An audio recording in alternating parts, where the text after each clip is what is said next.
Bonjour à tous, aujourd'hui on se retrouve pour une nouvelle vidéo sur YouTube. Oui, YouTube. Mais alors, c'est tout nouveau, hein, mais j'adore, pour dire, hein, j'adore Smash Bros Melee. Euh, c'est un des jeux, en fait, c'est pas mon premier jeu, mais c'est un jeu que j'ai eu assez tôt, notamment grâce à mes parents parce que ils ont la GameCube. Oui, encore actuellement, oui. Oui, pourtant ils sont pas si vieux que ça, je vous rassure. Mais du coup, et bah, j'y ai joué à Smash Bros Melee et enfin c'était tranquille quoi, j'ai joué comme ça. Mais j'ai découvert hein, le documentaire de Bronol sur Smash Bros Melee là, surtout les dieux là de Melee. Je vous dis hein, quand j'ai vu un combat de ce qu'ils sont capables de faire, j'étais obligé d'en faire une vidéo. C'était tellement donf, putain c'était vénère quoi. Donc faut vraiment que je vous montre ça. Et là, c'est le chapitre Mango. Donc Mango, c'est un américain. Et je l'adore ce gars. Je me suis abonné à son compte Insta, TikTok, machin. Voilà. Juste pour dire. Mais du coup, c'est l'épisode 2, c'est pas le 1. Voilà. Juste pour... Mewtwo King se déchaîne. Pendant 6 mois, il ne fait que des premières ou deuxièmes places. Il ne connaîtra un coup d'arrêt qu'à l'Evo 2007 où il terminera 9ème, notamment stoppé dans sa course par le petit rondoudou d'un joueur inconnu. Un joueur inconnu, hein. Laissez-moi vous parler de inconnu, ouais. Joseph Marquez, un Inconnu, ouais. véritable prodige, plus connu sous le pseudo de Mango.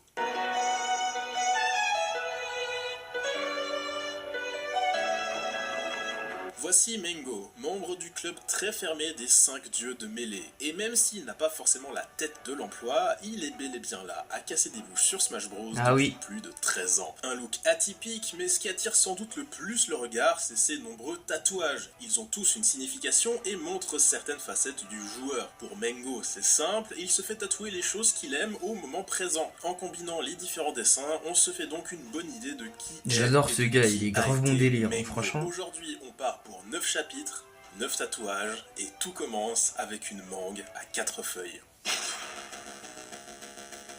Mango, ça veut dire mangue en français, et le fruit, c'est vraiment l'origine du pseudo en fait. Adolescent, Mango jouait beaucoup à Counter-Strike avec ses Ah potes, ouais, et tu lors d'un m'étonnes. tournoi, il choisit comme pseudo I want a mango, juste pour rire, et finalement, c'est resté. Nous sommes en 2006, et Mango joue aussi beaucoup à Smash Bros Melee. Là encore, avec ses amis, qu'il commence rapidement à massacrer avec son rondoudou. Car Mango, c'est ce pote là, qui est bon dans tous les jeux vidéo. Ça, c'est des gros chiens, Il ça. les touche. On sait pas comment, mais il devient très fort, très vite, quel que soit le jeu. C'est un point positif. C'est un point positif, certes.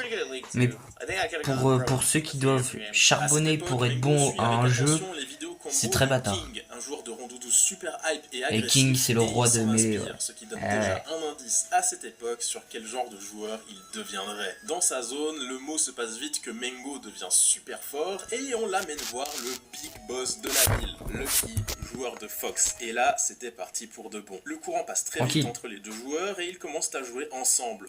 Beaucoup, des dizaines, des centaines d'heures. Mais Ils le se kill est bon poussent à aussi, fond, hein. C'est chacun quoi, voulant il est battre top, l'autre, et ils se top. développent comme À l'époque, joueurs, il est comme top rivaux, 5, non? mais surtout Mondial, un comme truc comme ça. amis. Il y a 4 feuilles sur cette mangue, ça vient du trèfle à 4 feuilles, À l'époque, symbole hein, à de l'époque. chance. Là, Chanceux, ça se dit lucky en anglais. Cette mangue à 4 feuilles représente l'amitié profonde entre Mango et Lucky. Et d'ailleurs, Lucky aussi possède ce tatouage, exactement le même. Et je crois que ça dit tout sur à quel point ces deux joueurs comptent l'un pour l'autre. Alors Lucky est par la suite effectivement devenu un joueur pro respecté de mêlée, classé chaque année aux alentours du top 15 mondial. 15. Mais déjà début 2007, il se rend bien compte que Mango est 15. d'un tout autre calibre que lui.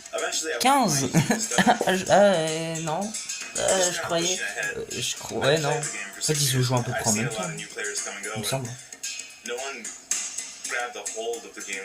me Mango semble, et pourtant. Lucky commencent à se rendre en tournoi ensemble en mars 2007 et Mango performe plutôt bien, 9ème, 5ème, 4ème, Mais ouais, mais c'est ce ne bien, sont pas hein. des tournois majeurs. Le vrai premier test Même. de Mango arrive en août, l'Evo 2007, le plus grand tournoi Smash Bros à cette époque, 270 participants. Il rencontre Mewtwo King en tout début de tournoi, le Mewtwo King version 2007, instoppable et numéro 1 mondial. Mango le bat, tranquille. Mais il ne s'arrête pas là, il gagne aussi un set contre la légende Ken et termine 3ème du tournoi. Ça a choqué tout le monde. Un gamin de 15 ans que personne ne connaissait venait de performer avec en plus Rondoudou, un personnage qu'on considérait pas très bon, classé aux alentours de la 10ème place dans les tier lists de l'époque. Mengo avait approché en quelques mois seulement le niveau que certains ont mis des années à atteindre.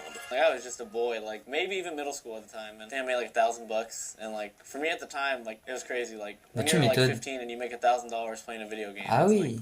Like, you know, like what the heck, like that's so insane. Évidemment, après cette performance à l'Evo, Mengo devient connu de tous. Il est très sociable et s'intègre rapidement dans la communauté. Enchaîne les tournois. Fin 2007, pour sa toute première année. Ouais, il est top 10 déjà. Mengo est déjà considéré comme faisant partie du top 10 mondial. Février 2008 se déroule le Pound 3, énorme tournoi pour l'époque avec 224 participants. Au premier tour après les poules, Mengo affronte Silent Wolf. Pour le fun, les deux joueurs prennent Link, un mauvais personnage, et Mengo perd. Il se retrouve donc direct dans l'arbre des perdants, l'arbre loser. Il démonte ses deux premiers adversaires, puis le niveau devient sérieux. Cactuar, ça dégage.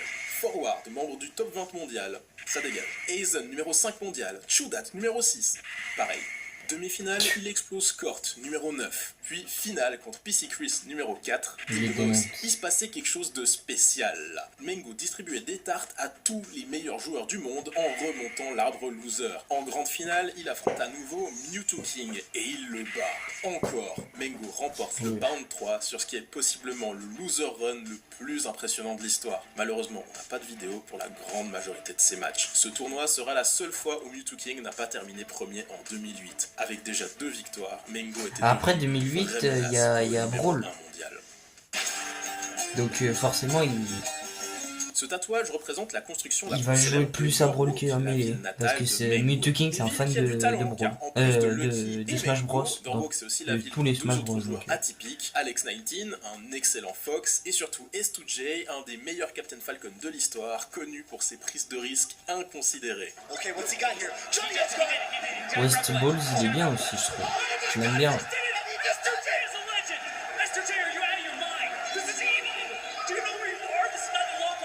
Avoir 3 joueurs de ce calibre aussi proches de Mengo pour s'entraîner l'a forcément aidé à atteindre son niveau, et on remarque d'ailleurs que à force de jouer ensemble, ces 4 joueurs ont en fait développé le même genre de style et tentent tous des trucs de dingue en tournoi. Captain Falcon! That hard read to the rules?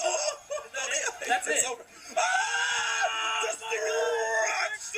Joli. Et si début 2009 il ne fait aucun doute à Norwalk que Mengo est le meilleur joueur du monde, tout le monde n'est pas d'accord. Il faut comprendre une chose, Norwalk est en Californie, sur la côte ouest des États-Unis. Cinnaminson, la ville de Mewtwo King, est dans le New Jersey, sur la côte est. Faut pas voir les USA comme un bloc uni. Il y avait au début de la scène Smash une rivalité violente entre les joueurs des deux côtés du pays. Le East Coast versus West Coast, ça existe aussi dans Smash Bros. Et autant vous dire que du côté est, c'était évident que Mewtwo King restait le meilleur. Mengo y était clairement moins apprécié, et ça disait qu'il gagnait juste parce qu'il jouait Rondoudou, un perso bizarre et flottant qu'on n'avait pas l'habitude d'affronter. Il fallait régler ce différend une bonne fois pour toutes.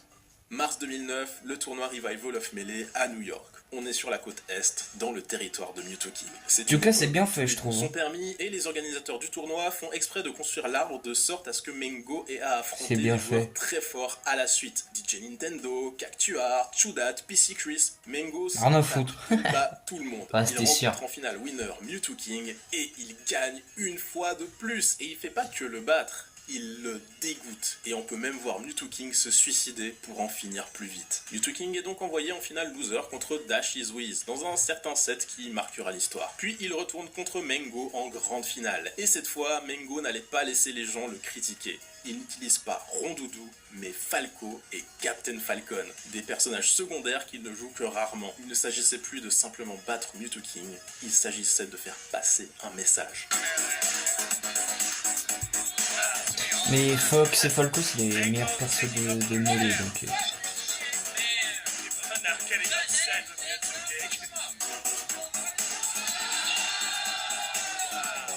Mengo remporte le Revival of Melee, et avec cette nouvelle performance contre Mewtwo King, c'est bon.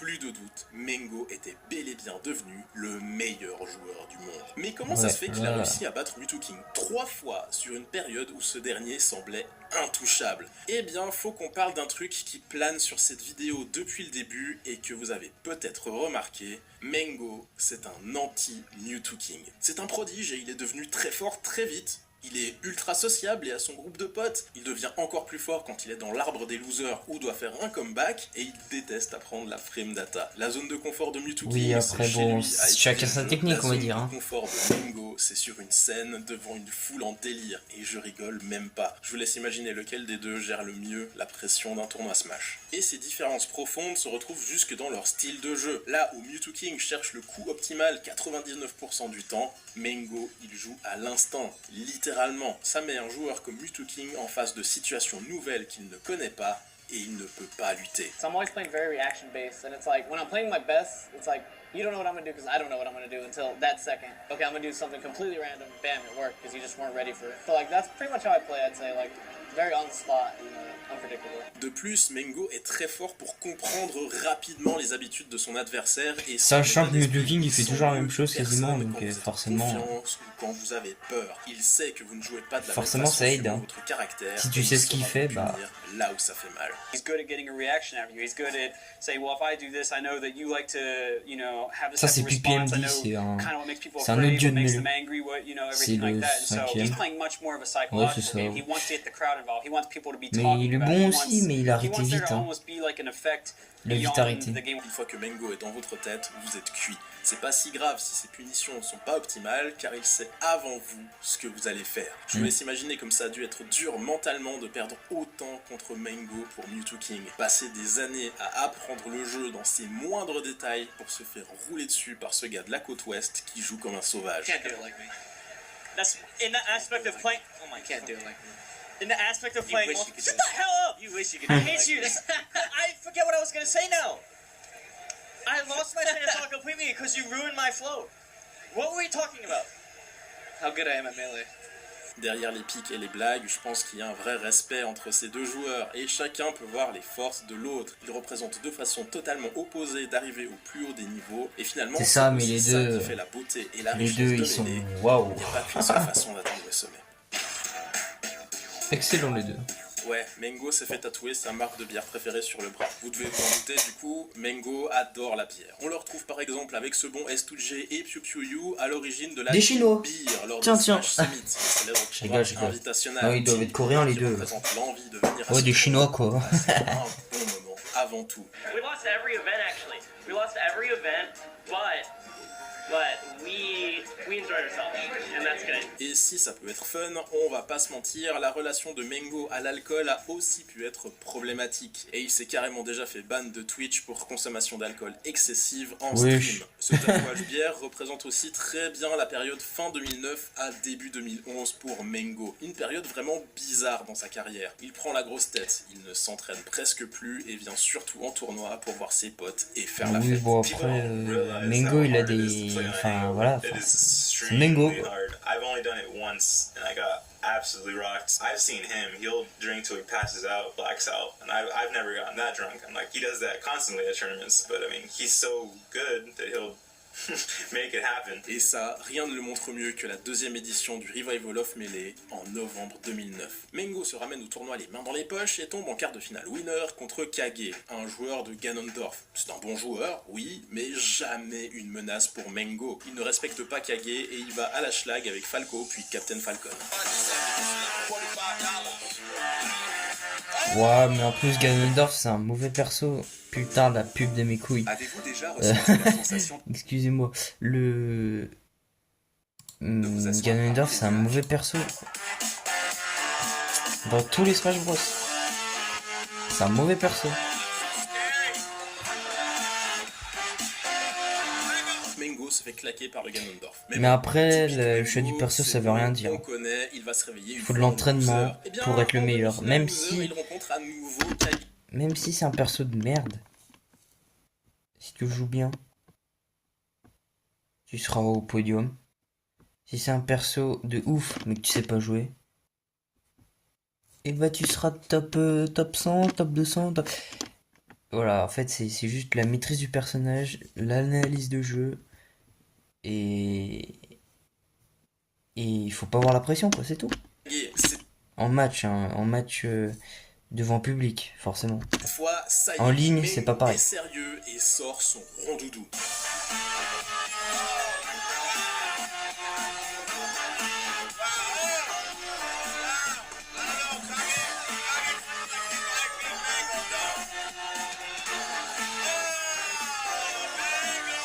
Mengo perd encore. Il est éliminé du tournoi et termine 4ème. Vu de maintenant, je pense qu'on peut pas se rendre compte d'à quel point c'était la folie. Some people went like they went running outside, they screamed like little girls. Some people kneeled on the floor, some people rolled on the floor. Everyone in the room just didn't believe it. I don't think. Well, Hungry Box gave me like a free $10 for that because he said like, "Oh, well, I respect you so much as a player." Et on avance au Revival of Melee 3, novembre 2010. Très rapidement dans le tournoi, Mengo tombe à nouveau sur Kage. Mengo a encore bien en tête sa défaite de l'année précédente. Et cette fois, au lieu de se la jouer sérieux, il pousse encore le vice. Il prend carrément Link, le rival Wesh. de Ganondorf dans les jeux Zelda, et classé encore plus bas dans les tier lists de Melee, juste pour humilier Kage. Vous savez, faire passer un message, tout ça. Et le pire, c'est que ça marche.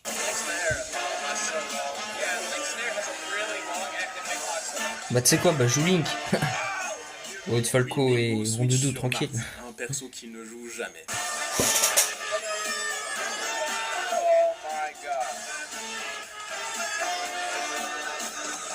Ça, c'est typique du Mengo de cette période. Tellement au-dessus du reste des joueurs qu'il se permet de jouer des personnages secondaires. Et je vous ai pas encore parlé de Scorpion Master. Scorpion Master est un jeune joueur d'Amérique du Sud qui arrive en C'est Californie Mengo. en Comme 2010. c'est. Personne ne le connaissait et une fois en tournoi, il bat certains des meilleurs joueurs de la région. Avec Mario, un personnage qu'on ne voit jamais dans Melee. Beaucoup trop faible. En ligne, la communauté voit les matchs et ça commence à s'exciter. Scorpion Master pourrait être le prochain grand joueur de Melee. Ouais, mais c'était un prank en fait. C'était Mengo qui Voilà. jouait Mario Bah oui. dans ces tournois. Et puisqu'à cette époque on voyait pas la tête des joueurs lors des matchs, si vous étiez pas sur place au tournoi, vous pouviez pas savoir que c'était Mengo qui jouait en fait. Et du coup, même une fois le prank découvert, Mengo continuera en 2010 d'entrer dans des tournois sous le pseudo Scorpion Master avec son Mario et d'autres personnages faibles. Et en résulte certains des pires résultats de sa carrière. En bref, en 2010, il semble clair que Mengo n'en a plus grand chose à faire de la compétition. Quelque chose devait arriver pour raviver la flamme et la passion. Et quelque chose est arrivé. Ou plutôt deux choses. Un renard et un faucon. À partir de 2011, Mengo se rend compte que Rondoudou n'est pas le bon personnage pour lui.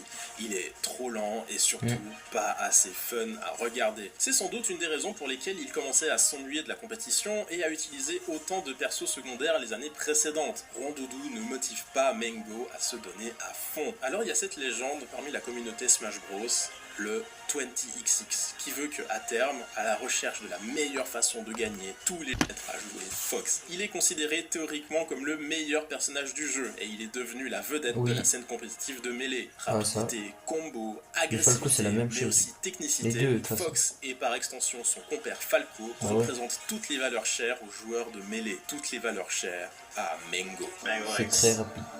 just C'est showing super how good he rapide. is. Even if he loses, if he shows how good he is, then he's happy. Le changement est effectué. Désormais, Mengo utiliserait les animaux de l'espace. Il aime parler de lui-même comme une équipe de foot et de ses persos comme ses joueurs. Désormais, Rondoudou avait fait son temps et partait à la retraite.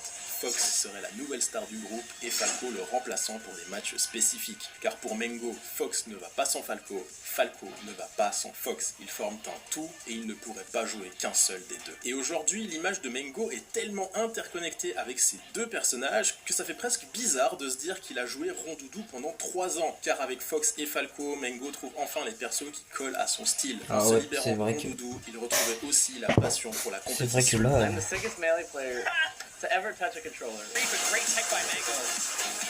le match de zinzin qu'il fait avec, c'est une dingue. Oh my god! We'll take it! And I might not be the most optimal. Plop, c'est pas un mauvais joueur en When I plus. get going, Pas du tout, mais. It's poetry, it's beautiful stuff. Now I want to, change up the pace a little bit because, Leopard gets a grab and he can start his very long combo. Oh no, tries to cover the high recovery again. Mango, what is this? What is this?